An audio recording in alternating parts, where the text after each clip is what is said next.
Donc nous saluons tous les enfants de Dieu partout dans le monde. Que la grâce et la paix de notre Dieu vous soient multipliées dans le nom glorieux et puissant de Jésus-Christ. Le Dieu vivant et vrai, le Dieu véritable et la vie éternelle. Lui qui nous a encore disposés en nous accordant la vie, le mouvement et l'être. Et si nous nous disposons, c'est pour lui rendre grâce et gloire.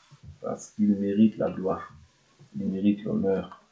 C'est lui le Dieu vivant et vrai. C'est lui le Dieu véritable et la vie éternelle. Donc nous poursuivons notre enseignement sur le foyer chrétien. Nous avons essayé de voir hier pas mal d'aspects concernant l'autorité qui est attribuée à l'homme par rapport à Nombre 30, par rapport aux vœux de l'enfant, de la femme étant dans le foyer. Nous avions traité aussi des droits de la femme, des droits de la fille, selon Exode chapitre 21, qui sont liés à la nourriture, aux vêtements et au lit conjugal. Donc ça, ce sont les droits aussi que la femme a. C'est-à-dire que ce sont des choses qui ne peuvent pas manquer. Voilà pourquoi nous avions parlé aussi du fait que quand une personne vient se présenter, quand il y a un prétendant au mariage, ce prétendant-là au mariage, on doit premièrement lui poser des questions. Des questions qui sont très importantes. Est-ce que cette personne-là est bien physiquement? Est-ce qu'il n'a pas de problèmes qui sont liés à l'impuissance? Est-ce qu'il n'a pas de problèmes qui sont liés peut-être au groupe sanguin? Parce que toutes ces choses-là vont nous éviter des problèmes par la suite. Parce que le mariage doit être un lieu de repos pour la femme. Mais si ça devient un lieu où on va toujours à l'hôpital chaque matin parce qu'il y a un enfant qui souffre d'une maladie qu'on appelle drépanocytose ou autre, voilà, ça va être compliqué par la suite des temps. Vous comprenez? Donc, c'est pour ça qu'il y a des questions qu'il faut poser au préalable. Parce que si, à moins que ce soit Dieu lui-même qui t'ait confirmé que c'est lui, vas-y. Mais si c'est le fruit d'un coup de foudre, comme on dit dans le monde, abstiens-toi. On ne tente pas Dieu. Quand tu es informé de certaines choses, il faut t'abstenir. Pour vivre aussi, parce que la vie, le foyer doit être aussi un havre de paix. Si on a des enfants tout le temps malades, ce n'est plus un havre de paix. Ça devient des tourments au quotidien. Donc tout ça, nous avons essayé de parler de ça. Nous avons essayé de voir aussi, nous avions parlé aussi, des droits de la femme. Et puis, voilà. En gros, c'est ce que nous avons essayé de partager hier. Donc ça, c'était juste un petit résumé. On va entrer aujourd'hui dans les caractéristiques des hommes parce qu'on n'avait pas terminé. Et si Dieu permet, on entrera aussi par la suite dans les vertus aussi. Les vertus de l'homme comme de la femme qu'on doit chercher à développer étant dans le Seigneur. Le caractère aussi. Parce que le caractère, c'est ce qui compose la personnalité de la personne. D'accord? Les vertus, c'est une habitude ferme à faire le bien. À faire le bien. Donc, c'est ça les vertus qu'un enfant de Dieu doit s'efforcer à développer. Parce que je vous ai toujours dit que, étant dans le monde, étant né d'une famille, il y a des coutumes, il y a des traditions, chacun a sa manière de penser. Vous voyez, peut-être que d'autres diront, ah, nous, chez nous, on ne faisait pas comme ça. Ah, nous, chez nous, on ne faisait pas comme ça. Il y a des choses qui ne sont pas mauvaises, mais il y a des choses qui sont mauvaises. Et ceux qui ne s'accordent pas, en fait, avec ce qui est écrit, nous devons le rejeter. Pourquoi? Parce que c'est Dieu qui doit être glorifié dans nos vies. Parce que je vous ai dit au préalable de cet enseignement, si nous disons que Jésus-Christ est Seigneur et Sauveur, il ne faut pas prendre ce mot-là à la légère. Seigneur et Sauveur, ça veut dire Seigneur, c'est celui qui est maître dans ta vie. C'est celui qui dirige ta vie. C'est ça un Seigneur. C'est-à-dire que tu ne peux qu'être sauvé que si au préalable Jésus-Christ est ton Seigneur. Et c'est là qu'il devient ton Sauveur par la suite. Mais si Jésus-Christ n'est pas encore pleinement ton Seigneur, il serait difficile pour qu'il te sauve. Vous comprenez? Parce qu'un Seigneur, c'est un maître. C'est celui à qui on obéit. C'est celui à qui on se soumet, même si cela va à l'encontre de notre volonté. Et c'est par là, quand il verra que il est Seigneur, il pourra te sauver. Mais si Jésus-Christ n'est pas Seigneur, crois-moi, le salut est encore éloigné de toi. Amen? Donc c'est important de le savoir. Et ça, c'est pour tout le monde. D'accord? Jésus-Christ doit être Seigneur, pas dans la vie d'un homme seulement, pas dans d'une femme, mais dans la vie de tous ceux qui croient, tous ceux qui ont placé leur foi en Jésus-Christ. Jésus-Christ doit devenir leur Seigneur. Ok. Donc, nous avons vu les places que chacun occupe. Le père est le chef, la femme est une aide semblable, mais aussi une figure d'autorité pour les enfants. Vous voyez, les enfants doivent obéir à leurs parents. Voilà. Et ils doivent être, voilà. Donc ça, nous l'avions vu. Nous avions commencé à prendre quelques caractéristiques. Nous avons parlé de l'homme de valeur, 1 Samuel 10. Ça, on l'avait noté, je crois.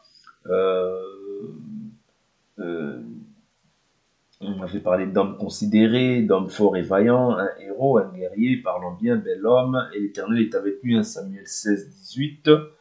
Un homme dur et mauvais, 1 Samuel 25, je crois. 1 Samuel 25, je crois, oui, où on parle de Nabal, 25, 2. Homme considérable, 1 Samuel 25, 2, 1 Samuel 26, 21. Homme sensé, insensé, 1 Samuel 29, verset 6, homme droit. Ouais. Un ange de Dieu, parce que les hommes aussi sont considérés comme des anges. 1 Samuel 29, verset 9. Homme de rien. 2 Samuel 6, verset 20. Homme sage. 1 roi 2, 9. Homme fidèle. Néhémie 7, verset 1. Il y a encore plein d'aspects que je vais donner aujourd'hui par la grâce du Seigneur. Alors, homme, Néhémie 11, verset 13. Homme injuste. Ouais. Job 34, 36. Homme violent. C'est les types d'hommes qu'il peut y avoir à la face de la terre. Okay? Nous essayons de relever simplement ces aspects-là pour vous donner une pensée, pour que vous puissiez savoir en fait vers quel homme plus tard même vous pourrez vous tourner, ouais, et effacer les mauvais caractères déjà. Homme actif, Proverbe 10, verset 4. Homme qui a de la compréhension, Proverbe 11, verset 12.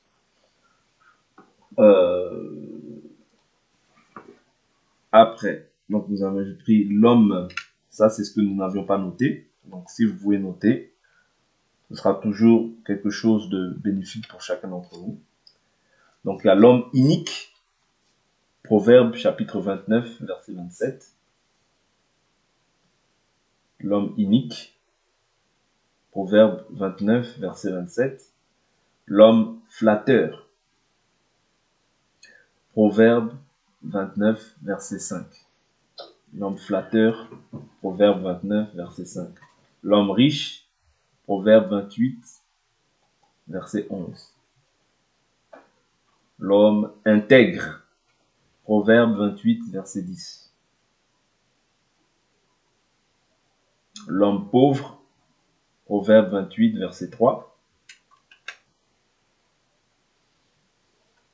L'homme querelleur, Proverbe 26, verset 21. L'homme remuant, Proverbe 24, 21. L'homme sage, Proverbe 24, verset 5.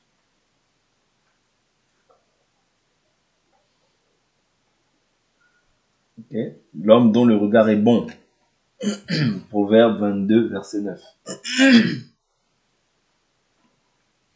L'homme ayant du discernement, Proverbe 19, 11. L'homme dépourvu de sens, Proverbe 17, 18. Okay. L'homme pervers, Proverbe 16, 28. Un homme furieux, Proverbe 15, 18. L'homme simple, Proverbe 14, verset 15. L'homme de bien, Proverbe 14, 14. Homme intelligent, Proverbe 14, 6. L'homme nonchalant, Proverbe 12, 27. Okay. L'homme prudent, Proverbe 12, 23. L'homme de bon sens. Proverbe 12, verset 8. Okay. L'homme important, je crois que c'était Néhémie 11, 13. Je me suis trompé tout à l'heure. L'homme important, c'était Néhémie 11, 13. Ok. Un homme bienveillant, je ne sais pas si on avait noté ça déjà. Proverbe 11, verset 17. L'homme bienveillant. Proverbe 11, verset 17. L'homme cruel. Proverbe 11, verset 17. L'homme faux. L'homme faux. Proverbe 17, 4. L'homme stupide. Proverbe 20, verset 3.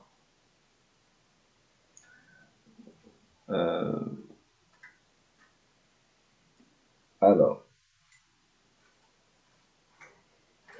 l'homme qui trompe son prochain, si vous voulez le noter, là il en reste peut-être pas, il en reste pas beaucoup. Proverbe 26, verset 19.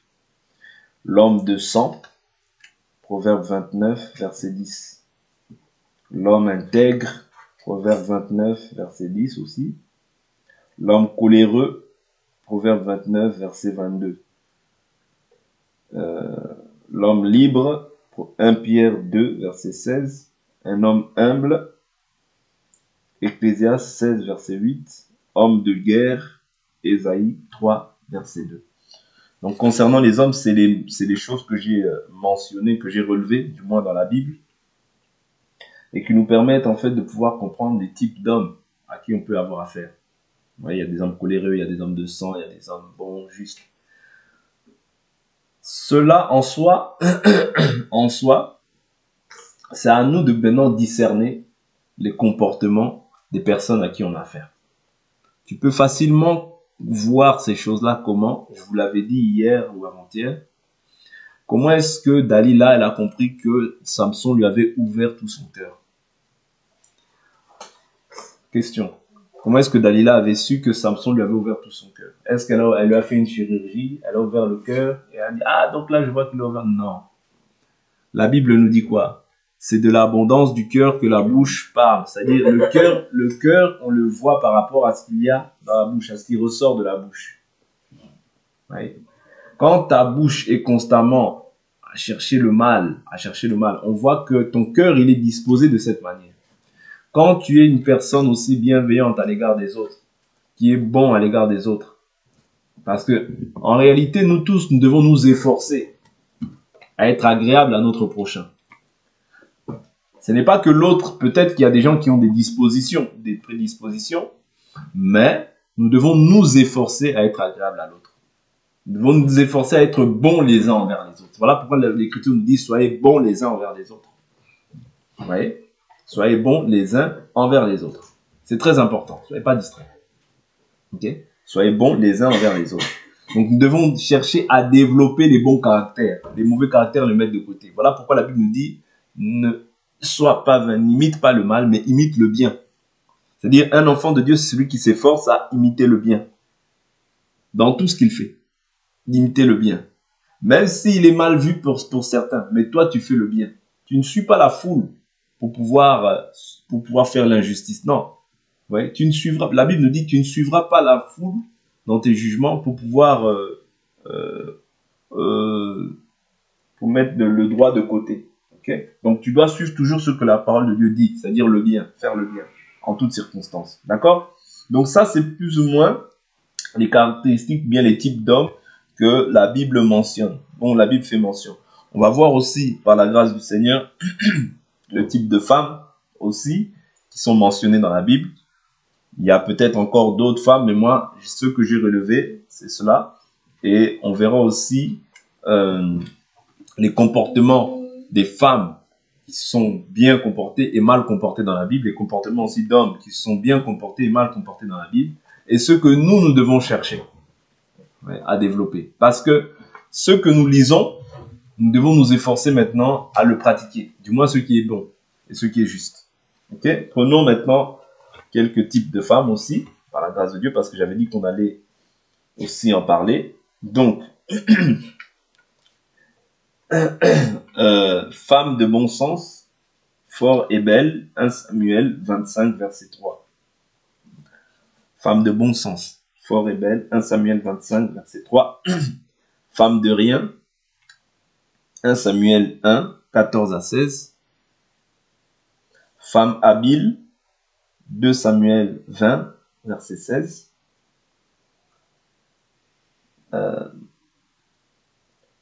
Femme que tu aimes. Ecclésiaste 9, verset 9. Femme insensée. Job 2, 10. La courtisane. Proverbe 2, verset 16. Femme de la jeunesse. Proverbe 5, verset 18. Femme mauvaise. Proverbe 6, verset 24.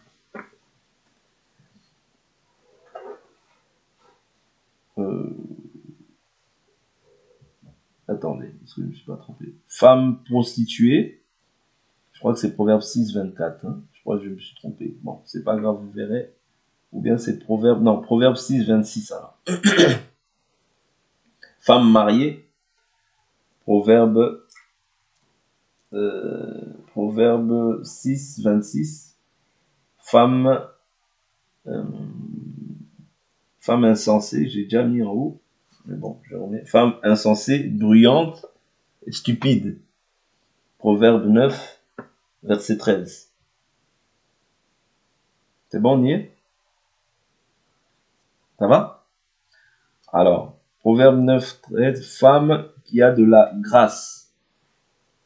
Femme qui a de la grâce. Proverbe 11, 16. Femme sage. Proverbe 14, verset 1. Femme qui a du discernement. Proverbe 19, verset 14. Femme querelleuse et irritable. Proverbe 21, verset 19. Femme de valeur. Proverbe 12, 4. Proverbe 12, 4. Alors, celui qui trouve une femme a trouvé le bonheur. Proverbe 18, verset 22. La femme stérile. Proverbe 30, verset 16. La femme adultère. Proverbe 30, verset 20. La femme dédaignée. Proverbe 30, verset 23. La femme qui craint l'Éternel. Proverbe 31, verset 30. La femme qui évoque les morts. 1 Samuel 28, verset 7. Les saintes femmes. 1 Pierre 3, verset 5. Donc voilà un peu ce que j'ai relevé concernant les femmes. Ok. Donc maintenant, pourquoi nous essayons de voir en fait toutes ces choses-là? Simplement pourquoi, comme je l'ai dit au préalable, c'est-à-dire pour que chacun d'entre nous puisse développer ce qu'on appelle le caractère. Parce que c'est le caractère qui va démontrer en fait la personnalité de la personne. Qui tu es. Ouais. Qui tu es. Et les vertus, vous voyez, les vertus que tu as, tu dois maintenant chercher, c'est-à-dire la vertu, comme j'ai dit, c'est une habitude à faire le bien et à fuir le mal. C'est-à-dire tu dois t'efforcer maintenant à développer certaines vertus. C'est ce que la Bible nous dit dans le livre de 1 Pierre. Prenons un peu le livre de 1 Pierre. Ça va nous aider. Parce qu'on n'a pas lu depuis le début, on a parlé. Prenons le livre de 1 Pierre.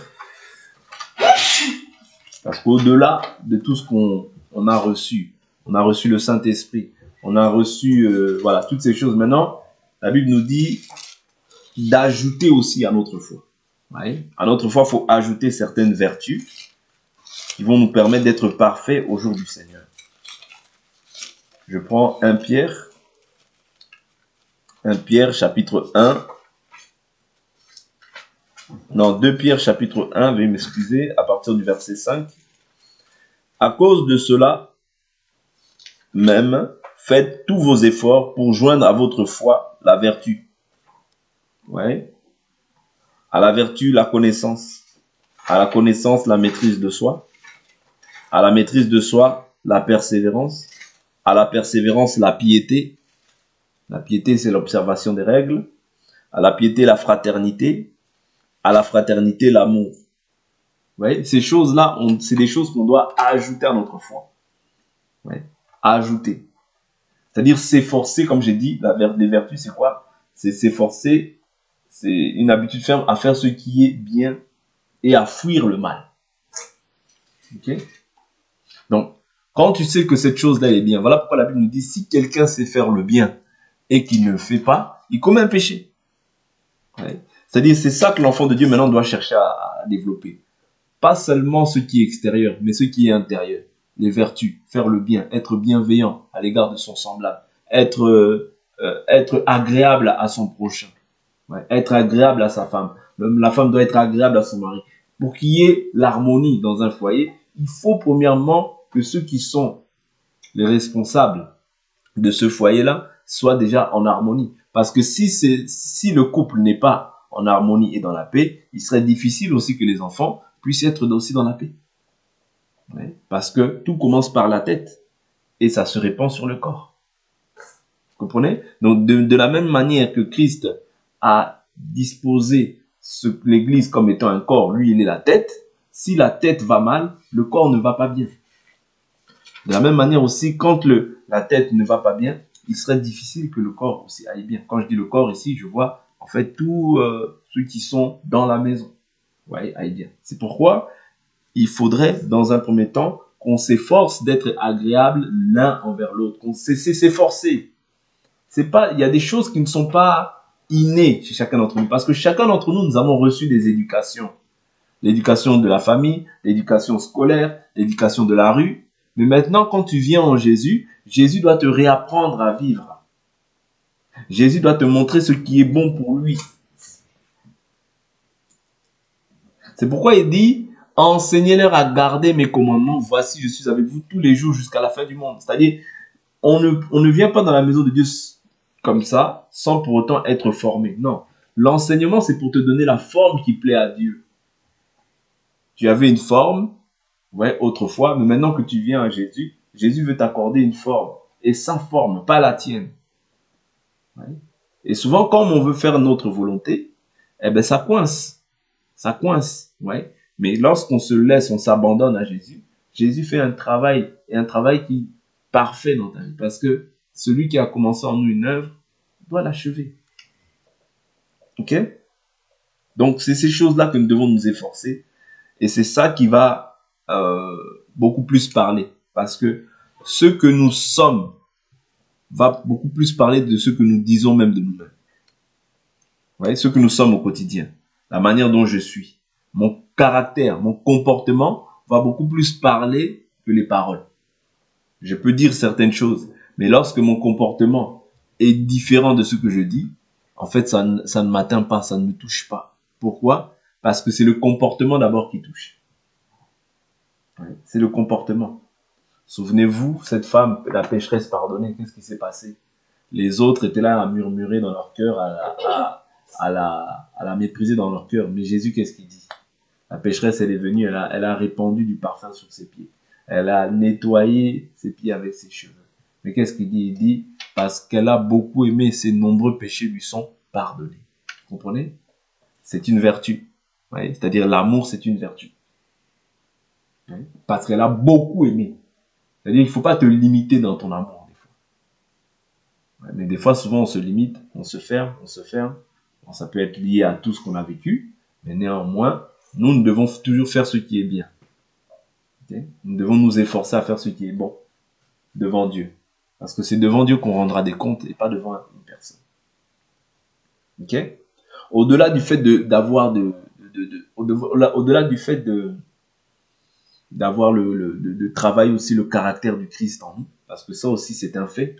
Le caractère du Christ, quand on parle de cela dans le livre de Galates chapitre 5, où il est fait mention de l'amour, de la joie, de la paix, de la patience, de la bonté, de la douceur, de la bienveillance, de la fidélité, de la maîtrise de soi. Ouais. Donc ces choses-là aussi, du fait qu'on ait reçu le Saint-Esprit c'est une graine. C'est-à-dire il est venu, c'est-à-dire il est venu poser sa graine et elle doit germer.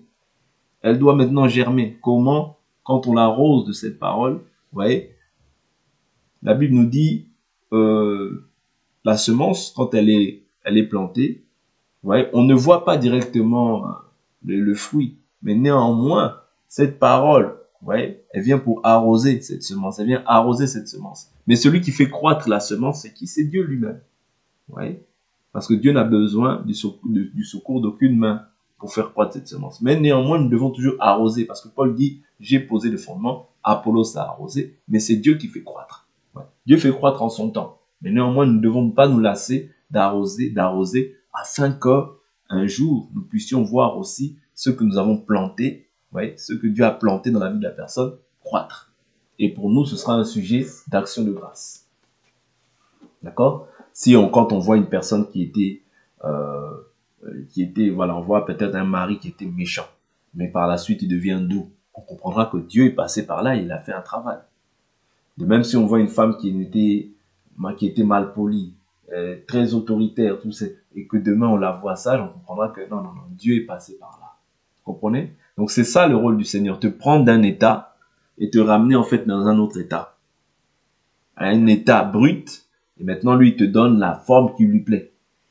Ouais, pour que tu sois comme lui veut, et non plus comme tu étais autrefois. Oh non, moi chez nous. Oh non, nous chez nous. Non. Qu'est-ce que le véritable chez toi, c'est cette parole. Le véritable chez toi, c'est cette parole. Parce que la Bible nous dit que nous sommes une nation sainte. Vous voyez? Nous sommes la maison de Dieu, l'habitation de Dieu en esprit. La véritable maison aujourd'hui, c'est Christ en toi.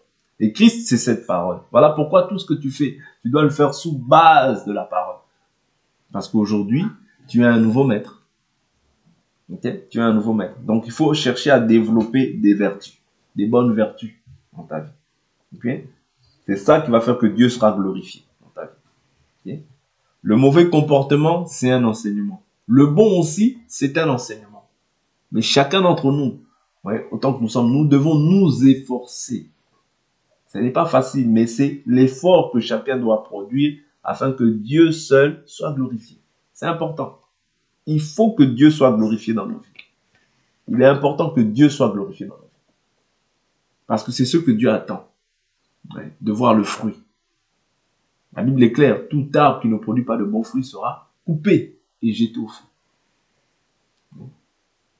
L'arbre ici, ce n'est pas un arbre physique comme ça. L'arbre, c'est toi, c'est moi qui avons cru. Nous devons maintenant porter du fruit pour la vie éternelle.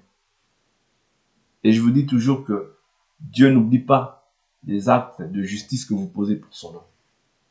Un homme peut oublier, comme on avait oublié Joseph en prison, mais Dieu n'oublie pas. Quand tu fais un acte pour le nom du Seigneur, le Seigneur n'oublie pas. Ouais. Le Seigneur n'oublie pas, parce qu'il est juste. Les hommes sont injustes, les hommes sont infidèles, les hommes sont imparfaits. Mais Dieu est parfait. Ouais. N'oubliez pas Jésus, n'oubliez pas ce qu'il a accompli pour nous. N'oublie pas, même lorsque tu traverses des moments difficiles, n'oublie pas que tu as été racheté. N'oublie pas ce que Dieu attend de toi. Étant un homme, étant une femme, étant des enfants. N'oubliez pas votre position. Tous autant que nous sommes, nous avons une position. Nous avons un rôle à jouer. Non seulement dans le foyer, mais aussi dans la société. Oui. Auprès de nos familles, auprès de nos amis, n'oublie pas, oui, que toi tu es chrétien. Que le nom de Dieu est invoqué sur ta vie. Vous comprenez? Donc si aujourd'hui nous subsistons, si aujourd'hui nous sommes encore debout, c'est la grâce de Dieu. Ne te dis pas que c'est à cause du fait que toi tu sois fort, intelligent, grand, petit, maigre, fin. Non, c'est la grâce de Dieu. Voilà pourquoi tout ce que nous devons le faire conformément à ce que Dieu veut. Si tu bâtis ton foyer sur les raisonnements, sur la sagesse humaine, cette sagesse-là, comme elle n'est pas de Dieu, fin des fins, c'est-à-dire ça ne produira pas de fruits.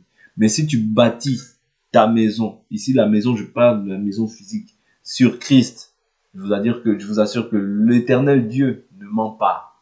Ce qu'il a dit, il a aussi la capacité de pouvoir l'accomplir. L'éternel Dieu n'abandonne pas les justes. Parce que David dit, j'ai été jeune, j'ai vieilli, je n'ai jamais vu un juste être abandonné, ni sa descendance mendiant le pain. Ok? Donc, c'est très important de comprendre que les promesses de l'Éternel sont réelles. Mais maintenant, à toi, comment est-ce que tu vois Dieu? Comment est-ce que tu vois Dieu? Quelle est ta perception du Seigneur? Comment est-ce que tu perçois le Seigneur? Est-ce que le Seigneur est alpha et oméga? Ou bien est-ce que le Seigneur est juste alpha chez toi? Ou bien tu attends le Seigneur dans l'oméga? Ouais. Donc, que le Seigneur doit être alpha, le premier et le dernier. Il doit être ton tout, ton absolu. Avant tout, d'abord mets le Seigneur dans ta vie. Et quand tu agis comme ça avec le Seigneur, crois-moi, le Seigneur aussi te fera du bien. Mais quand tu agis avec négligence, la Bible nous dit dans Jérémie chapitre 48, verset 10, maudit soit quiconque fait l'œuvre de Dieu avec négligence. C'est-à-dire, on ne fait pas l'œuvre de Dieu avec négligence. On fait l'œuvre de Dieu avec zèle et empressement. Parce que tous, autant que nous sommes, nous avons un rôle à jouer devant le Seigneur. Oui. Tous, autant que nous sommes, nous faisons un rôle devant le Seigneur. C'est-à-dire, nous ne sommes pas inutiles dans la maison de Dieu. Non, nous sommes tous utiles. Nous avons tous une utilité. Mais avec plus tu t'abandonnes au Seigneur, plus tu découvres aussi la raison pour laquelle le Seigneur t'a appelé. Mais moins, en fait, tu t'abandonnes au Seigneur, moins, en fait, tu découvriras quelle est la raison pour laquelle le Seigneur t'a appelé. Voilà pourquoi l'Écriture nous dit que le Seigneur illumine les yeux de vos cœurs afin que vous sachiez quelle est la grâce qui s'attache à son appel. Tous, nous avons reçu la grâce. Tous, nous avons quelque chose à faire étant dans le monde. Nous ne sommes pas des passagers. Non, nous sommes des enfants de Dieu qui ont quelque chose à accomplir sur cette terre. Dans le foyer, premièrement, puisque là, nous sommes dans le foyer chrétien. Ouais, dans le foyer.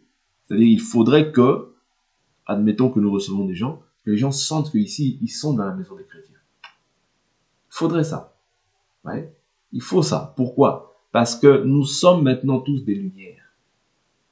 Ouais. Et la lumière qui est en nous ne doit pas être ténèbres. Même si les gens qui ne connaissent pas Dieu, il faut qu'ils voient Dieu au travers de vous. Parce que nous sommes un reflet pour Christ.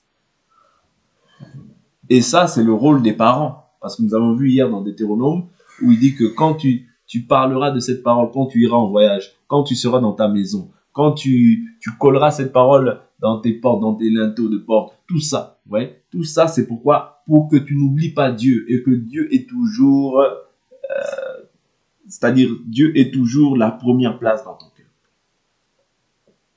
Dieu doit avoir la suite, c'est-à-dire la première place. Et ça, c'est très important. Souvenez-vous de ces enseignements-là parce que peut-être qu'aujourd'hui, ça ne vous dit rien, mais demain, ouais, vous qui entrerez peut-être dans un foyer, ça vous parlera peut-être mieux. Peut-être qu'aujourd'hui, vous n'êtes pas là à pouvoir tout comprendre, mais demain, je pense que ce sera quelque chose d'important, ouais, d'important pour chacun d'entre nous. Donc que l'Éternel Dieu nous bénisse. Pour aujourd'hui, on s'arrête là et on va prier au nom de Jésus-Christ.